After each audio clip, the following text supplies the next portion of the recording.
నన్ను ఎందుకంటే నా మీద చాలా వ్యక్తిగతంగా చాలా ఆక్వర్డ్గా ఆరోపణలు చేశాడు ఆయన. నేనేదో రౌడీ షీటర్నని, నేనేదో శాండ్ మైనింగ్ చేస్తాను, మర్డర్ కేసు ఉందని, చంద్రబాబు మీద రాళ్ళు వేసానని ఇవన్నీ చెప్తున్నాడు కదా. అసలు ఈయన భార్య 2013లో వైఎస్ఆర్ పార్టీ తరఫున సర్పంచ్గా గెలిచిందండి. 2013లో బావులపాడు సర్పంచ్గా వైఎస్ఆర్ పార్టీ తరఫున గెలిచిందాం. ఆమె మీద టీడీపీ తరఫున వేగుంట ఉషారాణి అని ఆమె పోటీ చేసింది. ఓకే, ఆమె ఓడిపోయింది, ఈయన గెలిచాడు.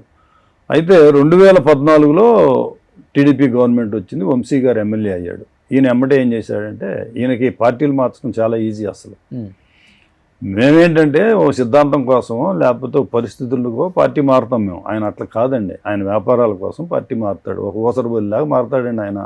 ఎమ్మటే వంశీ గారి దగ్గర చేరాడు.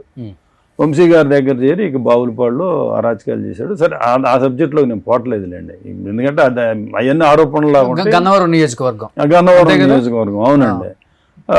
వంశీ గారి దగ్గర చేరాడు.